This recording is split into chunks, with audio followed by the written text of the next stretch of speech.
Exclusivos, bastidores da entrevista em que o padrasto assume que matou o enteado de apenas 3 anos. Guilherme Longo falou sobre o crime em detalhes e depois fugiu. As revelações da entrevista colocam em xeque todo o processo, especialmente o trabalho da perícia no corpo do menino Joaquim. É o que você vai ver na reportagem da semana. Uma confissão assustadora. Eu já tava com ele no colo, eu já levei ele mais pra fora e matei ele. Detalhes de um crime que foram mantidos em segredo durante 3 anos.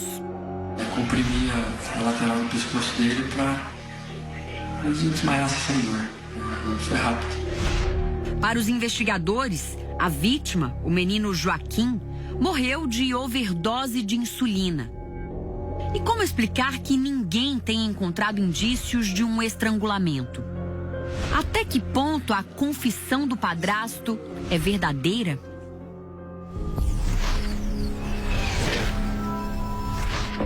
Joaquim Ponte Marques tinha 3 anos.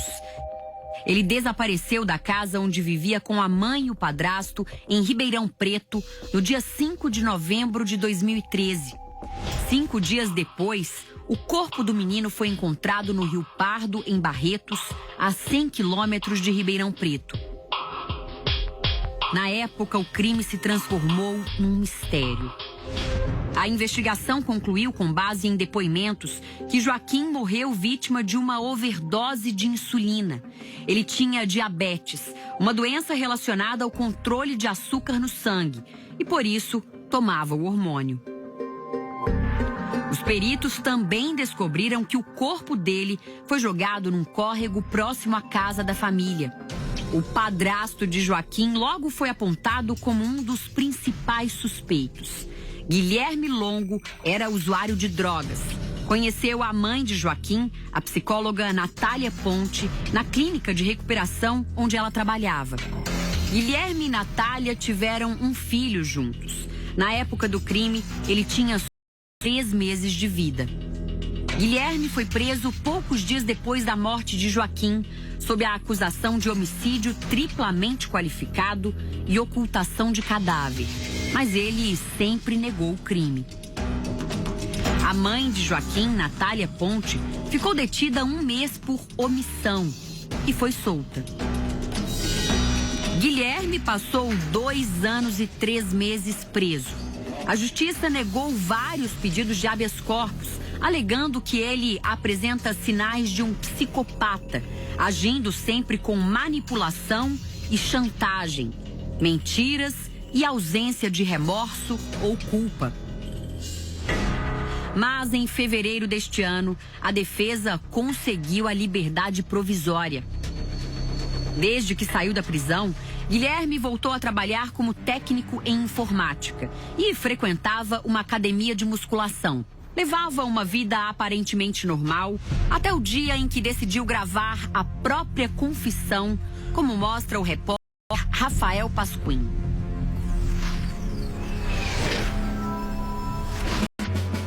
O local escolhido por Guilherme para dar entrevista foi um motel em Ribeirão Preto.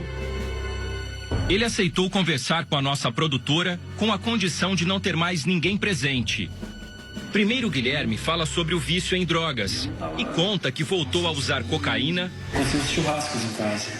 Foi quando, de novo, eu achei que eu acho que posso usar que vai dar certo, que ninguém vai perceber. Natália percebeu o que estava acontecendo com o marido. Ela tomou a postura de resolver isso. Ela tinha certeza que ela ia conseguir fazer com que eu melhorasse, né, e esquecesse isso. Nessa época, Joaquim ficou doente. Passou alguns dias internado. Foi quando a situação se agravou. Eu achava que as crianças é que estavam me deixando muito, impaciente, irritado. Então foi gravando, até o momento que eu realmente... Eu achava que o problema não era eu, né, como eu disse. E eu tomei a decisão de eliminar algum problema. Guilherme diz que no dia do crime tentou se matar, aplicando no próprio corpo várias doses da insulina usada por Joaquim. A tentativa não deu certo. Nessa hora, Joaquim acordou e começou a chorar de fome. Foi aí que os planos de Guilherme mudaram. Passou pela minha cabeça que se eu conseguisse fazer com que ele não fizesse parte da nossa vida, acho que as coisas iam melhorar. A hora que ele pediu mamar, eu peguei ele no colo, levei ele para cozinha e ali veio naquele exato momento veio uma ideia insana de dar um fim, né, em tudo. Aí eu levei ele para fora e pensei de uma forma indolor de matar ele. Guilherme ainda dá detalhes sobre a forma como matou Joaquim.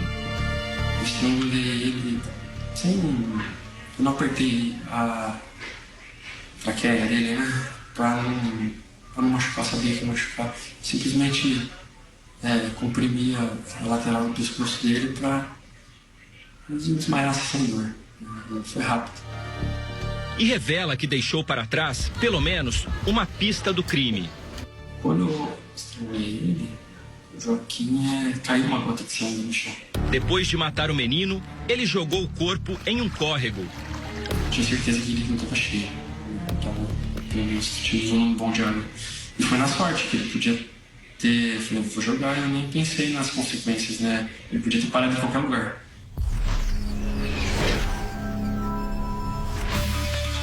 Sete meses de negociação, mais de 3.000 mensagens trocadas por telefone. A produtora que conseguiu convencer o padrasto de Joaquim a falar não vai mostrar o rosto. Ela conta que usou as redes sociais para fazer o primeiro contato. Logo que ele conseguiu habeas corpus e voltou para Ribeirão, a gente percebeu que uma rede social dele tinha tido alguma movimentação, uma alteração de fotos e coisa e tal. E eu mandei uma solicitação de amizade, na curiosidade mesmo, para ver se alguém respondia, se tinha algum retorno. E ele aceitou e a gente passou a conversar. Desde o início, se apresentou como jornalista e, com o tempo, ganhou a confiança de Guilherme, que passou a contar detalhes da vida fora da prisão. Ele conheceu várias garotas em 7 meses, né? Foram vários pedidos de entrevista, até o dia em que ele decidiu falar sobre o crime. Guilherme escreveu: "Confio em você e quero falar minha história para você." Esse é o quarto onde a confissão aconteceu. Guilherme Longo ficou sentado exatamente aqui, na cama. A produtora da TV Record não teve nenhum problema para entrar. O técnico em informática avisou na recepção que receberia uma prima. Foi tenso, esse momento foi tenso. E ele estava bebendo? Várias latas de cerveja. A entrevista de Guilherme trouxe à tona detalhes que colocaram em dúvida o trabalho de investigação sobre a morte do pequeno Joaquim.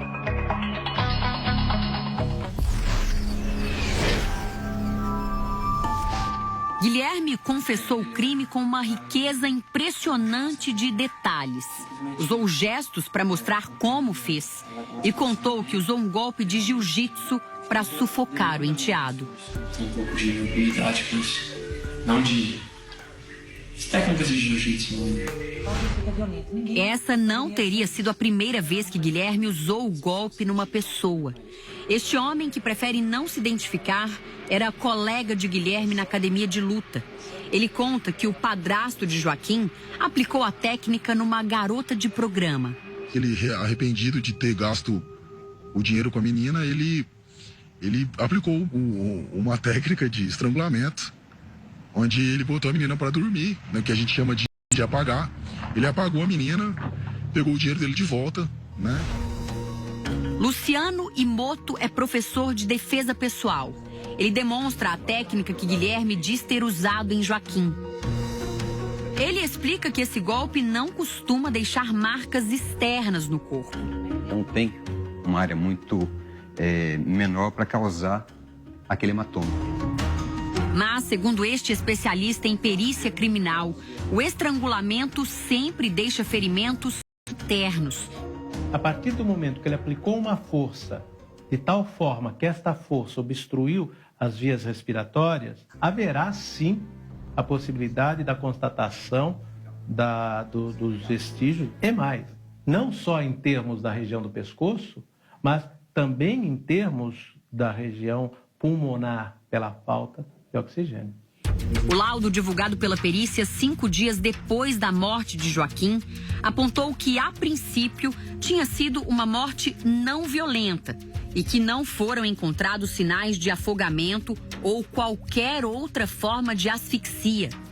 Os peritos pediram exames mais detalhados que pudessem esclarecer o que realmente havia acontecido. Com base em depoimentos e na perícia, os promotores concluíram que Guilherme injetou na criança, com o objetivo de matá-la, uma dose elevadíssima, cavalar, da substância medicamentosa denominada insulina.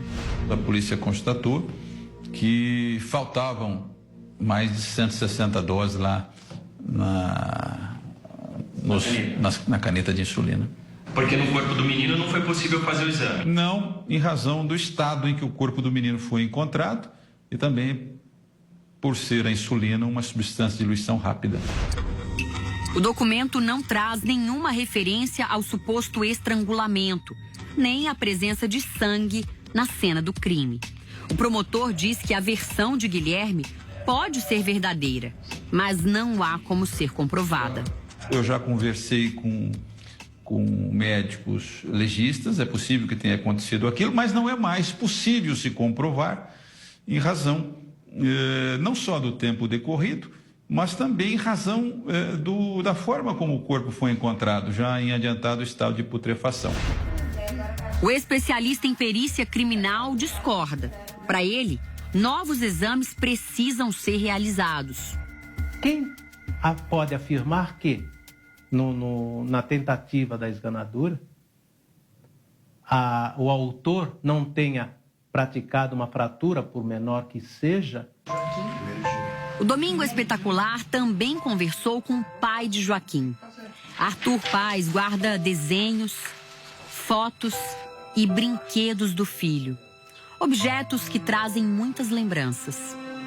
Eu queria abraçar meu filho de novo, sabe? Meu sonho direto com isso. Estou abraçando ele, estou sentindo, ouvindo a risada dele falar, de brincar. Oi. O Arthur, pai do Joaquim, assistiu a mais ou menos 40 minutos de entrevista que o Guilherme deu para a produtora. E eu queria saber, Arthur, o que você achou dessa entrevista? O Guilherme te convenceu? As coisas que ele disse para você são verdade? Não, muita coisa que ele falou ali é mentira. Ele mentiu. Arthur explica que teve acesso aos laudos da perícia e questiona a versão de Guilherme. Diz ele que quando sufocou meu filho acho que tossiu sangue, alguma coisa do tipo. Só que na perícia não foi constatado nada nos órgãos dele, exames internos, entendeu? Para ele, a mãe de Joaquim também é culpada. E ela deixar uma criança que precisa de insulina na mão de um cara desse? Para um cara desse aplicar insulina? Arthur acredita que Guilherme mentiu para proteger Natália. Na minha cabeça, o que aconteceu? Ele assumiu tudo isso para deixar ela livre. Ele sabia, os dois estão no mesmo barco. Entendeu? Ele falou, pula fora do barco que eu afundo sozinho com o barco. Natália não quis gravar entrevista. O advogado dela defende que a mãe não poderia ter previsto a morte do filho. Ele tinha um comportamento até passivo no uso da droga, de modo que ela poderia até esperar, enfim, o uso da droga, ela poderia prever o uso da droga, mas jamais prever que desse uso acarretaria aí uma situação como essa. Há uma semana, os pais de Guilherme receberam uma carta escrita por ele no dia 20 de setembro. Na carta, ele diz: há muito tempo tenho planejado ir para outro lugar. Tenho conhecidos em uma pequena cidade do interior e pretendo me estabelecer por lá. Não sei quando poderei entrar em contato. Guilherme ainda diz que mentiu na entrevista. Achei que conseguiria vender uma reportagem para uma emissora. Eles só propuseram me pagar se eu tivesse confessado ter matado Joaquim. E como eu não pensei direito nas consequências disso, acabei gravando uma mentira. A produtora que gravou a entrevista com Guilherme nega que tenha oferecido dinheiro e conta que Guilherme decidiu revelar tudo por conta própria. Em nenhum momento foi oferecido nada ou nenhum tipo de vantagem para que ele falasse. De maneira nenhuma. Guilherme é considerado foragido da justiça. A liberdade condicional dele foi revogada. Para o advogado de defesa, o depoimento não será suficiente para uma condenação. A confissão, antigamente, era a rainha de todas as provas. Hoje, a confissão deve estar associada aos demais elementos de provas, pois a pessoa pode confessar por dinheiro, por amor, por tortura, tudo isso pode acontecer. E é nesse sentido que a defesa ainda acha prematuro se posicionar em relação ao inteiro teor desta entrevista e os elementos que existem no processo. Os promotores pensam o contrário e devem usar a confissão de Guilherme como mais uma prova para o julgamento.